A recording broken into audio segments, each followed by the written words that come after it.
नमस्कार, विंध्या टाइम्स में आपका स्वागत है। आज देश की वित्त मंत्री निर्मला सीतारमण ने देश का आम बजट पेश किया। लोकसभा में बजट पेश करने के दौरान जहां एक ओर उन्होंने कई बड़े ऐलान किए, वहीं विपक्ष ने पूरे बजट को आम जनता से दूर बताया। इन इंफ्रास्ट्रक्चर के क्षेत्र में बजट में तमाम चीजें हैं, लेकिन जानकार ऐसा भी कह रहे हैं कि आम आदमी के लिए बजट में और संभावना एवं अवसर बनाने की जरूरत थी। विंध्या टाइम्स ने आज बजट पेश होने के बाद मध्य प्रदेश कांग्रेस कमेटी के प्रवक्ता इंजीनियर राजेंद्र शर्मा एवं भारतीय जनता पार्टी के जिला अध्यक्ष डॉक्टर अजय सिंह से उनका पक्ष जाना। तो आइए आपको सुनाते हैं कि बजट 2021-22 को लेकर उनका क्या कहना था।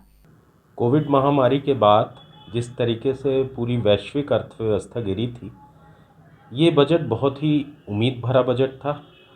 और जैसा कि उम्मीद थी, हमारे फाइनेंस मिनिस्टर ने एक विजनरी बजट पेश करने की कोशिश की, पर इस बजट का सही आकलन तो ग्राउंड में इम्प्लीमेंटेशन के बाद ही हो पाएगा।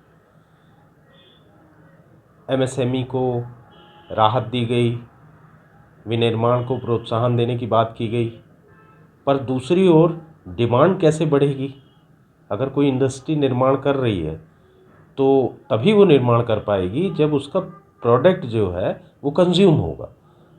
हिंदुस्तान ग्रामीण अर्थव्यवस्था पे बहुत बड़ी इकोनॉमी हमारी बेस्ड रहती है, तो ग्रामीण क्षेत्र की हमारी डिमांड कैसे बढ़ेगी? नरेगा का आउटले जो 1 लाख करोड़ हुआ करता था, उसको घटा के 73,000 करोड़ कर दिया गया। हमारा जो ग्रामीण अनस्किल्ड लेबर है, उसको कैसे एम्प्लॉयमेंट मिलेगा? ये एक बहुत बड़ा प्रश्न है जो इस बजट में अनुत्तरित रह जाता है। ज़रूरत से ज़्यादा प्राइवेटाइजेशन के भविष्य में परिणाम जो है वो अच्छे नहीं होंगे, ऐसा दिखाई पड़ता है, क्योंकि हमारे देश का जो अभी ढांचा है, जो एडमिनिस्ट्रेटिव ढांचा है, जिस तरीके की हमारी स्ट्रक्चरिंग है, तो प्राइवेटाइजेशन की जिस गति से सरकार कर रही है, वो आगे चल के उसके खतरनाक परिणाम भी हो सकते हैं। उसको काफ़ी नियंत्रण में करने की ज़रूरत है। बोल्ड बजट है, गवर्नमेंट ने अपनी स्पेंडिंग बढ़ाई है, और अगर उसका क्रियान्वयन अच्छे से हो गया तो इसका लाभ अर्थव्यवस्था को मिल सकता है। बैंकों को रीस्ट्रक्चर करने की कोशिश की गई है, और जो हमारे एनपीएस थे जिनके कारण बैंकों की हालत ख़राब थी, तो बैंक को लगातार गवर्नमेंट का सपोर्ट मिल रहा है, और बैंकिंग स्ट्रक्चर अगर रीस्ट्रक्चर होगा तो उसका फ़ायदा इकोनॉमी को मिलेगा। सबसे अच्छी बात यह है कि इसमें इंफ्रास्ट्रक्चर पे जोर है। इस बजट में इंफ्रास्ट्रक्चर से स्पेंडिंग बढ़ेगी, लोकल लेवल पे एम्प्लॉयमेंट भी जनरेट होगा, कम से कम स्किल्ड लोगों का तो एम्प्लॉयमेंट जनरेट होगा ही होगा।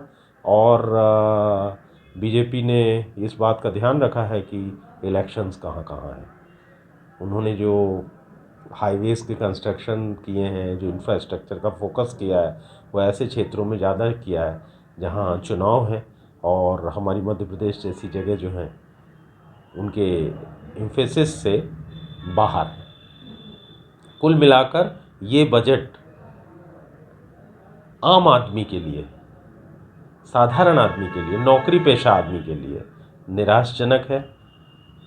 मुझे नहीं लगता कि इससे कोई महंगाई को कंट्रोल करने के कुछ उपाय इसमें किए गए हैं, या हमारा जो मध्यम वर्ग है और जो हमारा गरीब वर्ग है वो किस तरीके से अब आगे आने वाले समय में अपनी प्लानिंग करेगा, अपना बजट को प्लान करेगा, कैसे अपने खर्चे उठाएगा।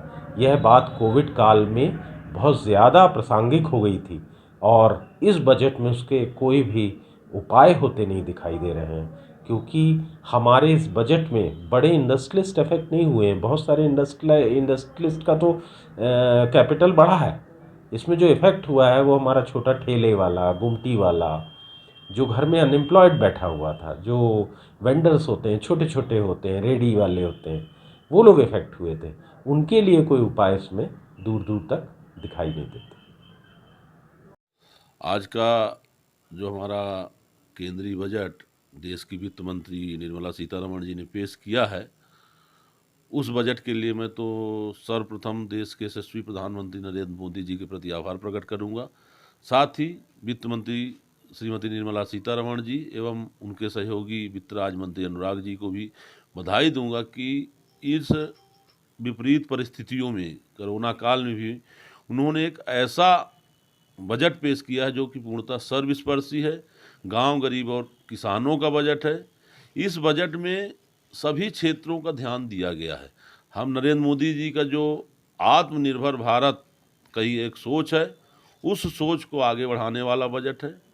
बजट में प्रत्येक क्षेत्र का, चाहे वो शिक्षा का क्षेत्र हो, चाहे स्वास्थ्य का क्षेत्र हो, चाहे इंफ्रास्ट्रक्चर की बात हो, चाहे युवाओं को बात हो, हर चीज़ का ध्यान रखा गया और एक पूर्णतः संतुलित और विकासोन्मुखी बजट है। बजट को लेकर जनता काफी बजट लॉकडाउन के चलते लोगों को काफी इससे उम्मीद थी और कई बार व्यापार में भी इस पर लॉकडाउन का असर देखा गया, तो उस पर क्या यह बजट कारगर साबित होगा कि और आगे स्थिति थोड़ा सा नॉर्मल होगी? आप देख सकते हैं कि इस बजट के आने के बाद व्यापार जगत हो चाहे उद्योग जगत ने इसको आंखों पे लिया है। मतलब खुशी का एक माहौल डेवलप हुआ है। लोग सोच भी नहीं सकते थे कि इस विपरीत परिस्थिति में इतना अच्छा बजट होगा। जहां सारी दुनिया में हाहाकार मचा हुआ है, वहां भारत, हमने सुना था, अभी तक आपने सुना होगा कि भारत कभी विश्वगुरु था। आज भारत विश्वगुरु दिख रहा है। आज विश्व का इकलौता देश है जहां 50 लाख से ज़्यादा लोगों को टीके हमने लगा दिए हैं। 8-10 देशों को हम टीके दे चुके हैं और देश इसकी कगार में है। और जो बजट है, चाहे वो रोजगार के लिए हो, चाहे उद्योग जगत के लिए हो, चाहे व्यापार जगत के लिए हो, चाहे किसानों के लिए हो, चाहे मजदूरों के लिए हो, चाहे महिलाओं के लिए हो, चाहे युवाओं के लिए हो, सब के लिए इस बजट में कुछ न कुछ है और हर सर्व खुशी का माहौल है। बजट को लेकर लोगों को काफी उम्मीदें रहती हैं, तो बजट को लेकर जो उम्मीदें थी, उम्मीद से कहीं ज़्यादा है। मतलब हम तो सोच भी नहीं पा रहे थे कि लोगों की उम्मीदों पे पूर्णतः खरा उतरेगा। देश को विकास के मार्ग पर ले जाने वाला बजट है। 2022 तक किसानों की आय दोगुनी करने वाला बजट है, जो कि माननीय प्रधानमंत्री ने घोषणा की थी कि हम 2022 तक देश के किसानों की आय दोगुनी होगी, तो किसानों की आय दोगुनी होगी। शिक्षा के क्षेत्र की हम बात करें तो देश के अंदर 100 सैनिक स्कूल खोलने की बात हुई है। आज़ादी के बाद से आज तक कुल 100 स्कूल जहां हैं, वो 100 स्कूल हमारे इस बजट में 100 सैनिक स्कूलों की बात हो रही है। 15,000 से ज़्यादा पर कृषि सेस लगाया गया, उस पर क्या कहना है? नहीं, तो उसमें उपभोक्ता पे कोई डायरेक्ट असर नहीं आने वाला है। उपभोक्ता को उसका कोई चार्ज नहीं चुकाना पड़ेगा। जो रेट है, रेट वही रहेंगे। खबरों में बने रहने के लिए सब्सक्राइब करिए हमारे चैनल विंध्या टाइम्स को और बेल आइकन को दबाइए ताजा तरीन खबरों की अपडेट सबसे पहले जानने के लिए।